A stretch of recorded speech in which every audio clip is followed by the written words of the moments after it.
eh, 'di ba parang parang yung logic, ano, hindi parang selective justice yung nangyayari, selective prosecution yung nangyayari. Kaya kinakailangan talaga, mas mabuti na ako, mas may tiwala ako kung sa trial sa Senate kasi lalabas dun lahat. Magandang araw o gabi sa inyong lahat. Dito sa video na ito mapapanood ang top 10 dahilan kung bakit wasak ang impeachment case ni VP Sara Duterte. Ito po ay mga opinyon at rason galing sa iba't ibang personalidad na hindi Duterte supporter. Alam nating bias ang House of Representatives. Alam mo, alam ko, alam natin lahat na ipapasa nila ang article of impeachment sa lower house. Ang tunay na labanan ay nasa Senate o sa kataas-taasan na hukuman. Dahil kung argumento lang ang pag-uusapan walang bigat at maraming sablay. Ang niluto nilang impeachment na kaso laban kay VP Sara. Number 10. Hindi si Sara ang actual naglabas ng pera. Oo nga, pero parang para sa akin, kahit yung mga lawyers niya, pwede magpaliwanag. Bakit naman kailangan si No. Vice Hindi ko President? sinabing siya. I mean yung side niya. Kung Dapat magiging mga sagutin. witnesses niya na pwede yun, kasi hindi naman siya yung actual na hindi naman siya yung actual na hindi naman Yan. siya Go ahead, yung sir. actual na hindi naman siya yung actual na nag-disburse noon. So siguro ang pagpaliwanagin yung mga disbursing officers, pagpaliwanagin kung bakit nila ginawa yon at kung yung ba allowed. Number 9. Ang sapat na ebidensya ay hindi posibleng dahilan. It's the same people who are moving, di ba? Nakikita natin yung mga actors dyan. At saka kung makikita mo, bakit hindi yung committee chair na si Iloistro na very minion niya ni Martin Romualdez bakit hindi siya nagro-ruling doon sa ano ba talaga ang rule sa finding of adequacy of substance, di ba? Siya dati siyang fiscal di ba? Probable cause lang yun yung nga substance hindi ngayon probable cause di ba? Pero hinayaan niya. The duty of the chair is to rule, hindi ba? If there was a question, and I think there was a question there. Pero hindi kasi bias itong si Luistro kasi ito yung nagsasabi ng dahil may taex, dahil sa speaker, Martin, di ba? So, it's really, it's just a play. Number 8. Ang pamamaraan ay di maayos. Dapat yung pagpo-pursue ng katotohanan ay marangal, di ba? Dapat justified. Hindi kasi ang nangyayari parang yung pamamaraan ay hindi naging maayos. Kaya kahit totoo, parang magkakaroon ng doubt. Di ba? Parang pamigay na natin totoo yung allegations dahil sa pamamaraan na ginawa, parang nagkaroon ng doubt. Di ba? For example, ngayon, sinasabi ni Congressman Terry Ridon na ang basis niya dun sa unexplained wealth kasi yung 88 million na yung SALN from about Paglobo. 30. Paglobo ng 50 million. Pero pag tingnan mo kay Presidente noong 2015, nung senador siya, ang SALN niya is only 350 million. Noong 2024, Presidente siya, ang SALN niya 1.4 trillion, 1.4 billion. Diba? So mas malaki yung So kung following the arguments of Congressman Ridon, so dapat lahat ng lumobo may unexplained wealth. Di ba? At lahat dapat imbestigahan. Di ba? Yun yung Number 7. SALN ng mga kongreso ayaw ilabas. Ito naman, for example, ano ba yung sinasabi ko na galit na galit sila?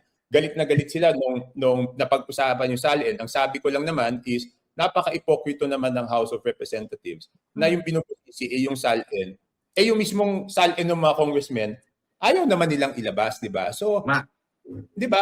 I mean, hypocrisy yan double standard yan. Accountability, ang ibig sabihin nun, one standard for all. Hindi pa pwedeng double standard. Pag double standard, hindi po yan accountability. Pero hindi ako kasama doon dahil yung SALN ko, linabas ko na kaagad yan. Kung Toby, nabanggit niyo po yung SALN, no? Kini-question po kasi ng inyong colleague na si Representative Terry Ridon na yung SALN ni VP Sara, meron siyang abnormal movement pagdating sa increase ng kanyang wealth ba and assets, no? Amounting to, I believe it's 50 million only, no? Is that for you an abnormal movement ng wealth? Hindi. Before, I don't know whether it's abnormal or not. Ang sinasabi ko, okay, tinitingnan yung SALN ni BP Sara, hindi ba dapat silang lahat na nahandun, ilabas muna nila yung SALN nila? True. Di ba? Kung ka nagque-question ng SALN ng ibang tao, pare-pareho naman kami public officials, di lahat sila doon sa Justice Committee, kung gusto nilang questionin yung SALN, ilabas muna nila yung SALN nila. Di ba? O sasabihin na naman, DDS ako. May ba pagka-DDS doon sa sinasabi ko na dapat parehong standard sa lahat? Number 6. Confidential fund is allowed to be confidential. Pero doon sa tingin ko, yung sa intelligence Confidential funds. confidential fund, tingin ko hindi hindi malakas na issue yun. Kasi, Bakit po? kasi allowed by law na lumamit ka ng mga aliases. Pagka yung Mary Grace Piatos, pagka binuksan mo yung mga liquidation ng mga governors, maski si presidente, baka makakita ka pa ng mga mas marami pang ganong mga pangalan. Dahil hindi talaga po pwede na ilagay yung pangalan ng mga assets ng gobyerno, especially in the military, in the police. So, tingin ko, allowed by law, allowed by the Commission on Audit. Number 5. Madriaga's affidavit is a polluted source. Your thoughts on the Madriaga affidavit, which is also part of that fourth complaint that was endorsed by, of course, members of the NUP as well? Sa akin, Sean, Madriaga is a polluted source. Number 4. Malinis ang yearly budget spending ni BP Sara Duterte base sa findings ng COA. Ini-issue po ito, yung modified opinion, pagka sinabi ng auditor na based on the audit evidence that they presented, hindi ko ma-determine as an auditor kung yung financial statements ba niya ay walang material misstatement. Sabi ni Attorney Ruth Castello, tagapagsalita ng OVP, mula pa noong 2022, unmodified opinion ang palaging nakukuha nila sa COA. Ibig sabihin, yung budget po for 2024 ay maayos na nagastos ng opisina. Wala pong nakita ang audit na naging problema doon sa compliance nila doon. Kung po ng unmodified audit opinion, hindi naman po ito rango, hindi ito ranking. Pero ibig sabihin, unmodified opinion, wala pong maayos po ang submission ng financial statements na ginawa. It is fairly presented, it is honest, it's transparent. So, advantage po. Alam po ng lahat ng government agencies yan. Number 3. Selective justice. Hindi, you cannot hindi mo pwede, may privacy hanggang walang kaso. Hindi mo masasabing totoo yung inilalabas hangga't walang kaso na ang court ang nag-order. So kaya nga kung may allegations lang ng corruption, unexplained wealth, di ba parang yung logic hindi, parang selective justice yung mangyayari, selective prosecution yung mangyayari. Kaya kinakailangan talaga mas mabuti na ako, mas may tiwala ako kung sa trial sa Senate kasi lalabas doon lahat. Number 2. Hindi parehong standard ang ginamit kay BP Sara sa pagkilatis ng mga ebidensya at proseso. Toby, you mentioned a while ago na one standard for all, di ba? Yes po, yes po. And you said sana, if yung one standard for all, kung i-apply lang yung same standard ng impeachment na paraan ng pagdinig nung kay President Marcos Jr., masasabi niyo po ba na if the same standards apply, dapat ba ini-impeach si VP Sara today or dapat po ba ini-impeach din si President Marcos today?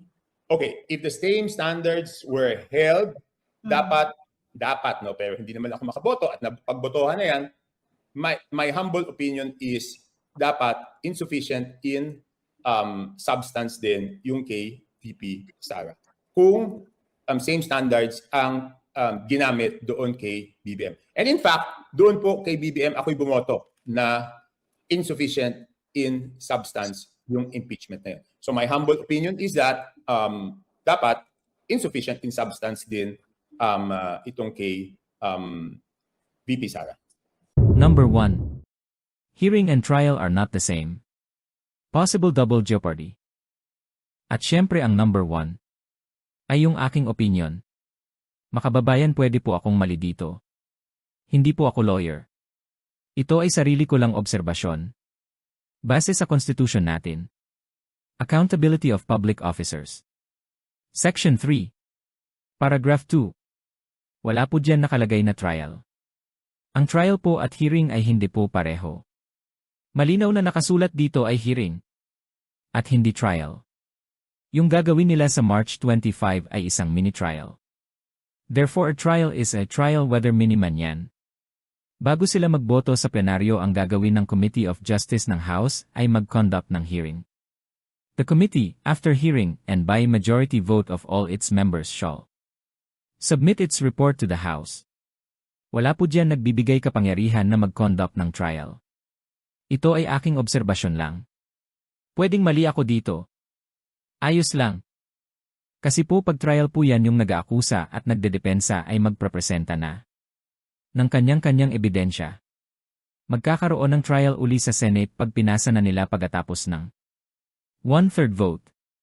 Parang double jeopardy ang kalalabasan niyan. Double po yung trial on the same case. Kaya nga sinulat dyan hearing hindi trial. Pwede akong mali. Pero ito po kasi yung nakasulat. Pwede niyong tanungin sa mga lawyer, yung trial at hearing ay hindi po pareho. Kung mali po ako, ayos lang. Correct na lang po ninyo ako. Pero malinaw na hearing ang nakasulat. At pag tama ako, butas na butas ang impeachment case nila. Pakilagay na lang sa comment ano ang sa palagay nyo. Ang huling masasabi ko ay, kung si Boying na pilosopo ang paggamit ng batas, bakit tayo hindi? Abot ka dito sa huling bahagi ng aking video. Maraming salamat po. Ako po ay isang napakaliit na channel lamang at walang nakukuhang income sa YouTube na gustong isiwalat at tanungin ang mga bagay-bagay at ganap na nangyayari sa ating bansa na ayaw o iniiwasan ng mainstream media. Ang munting hingi ko lang sa inyo ay suporta, subscribe, like at share lang po ay malaking tulong sa akin para ipagpatuloy ang paggugol ng impormasyon para madali ninyong mapanood upang kayo mismo ang humusga at magbigay ng sariling ninyong opinyon. Maraming pong salamat sa inyong lahat. Fight for what we believe in, undeterred by the fear of failing or losing. Indeed, courage knows no limits. Cowardice does.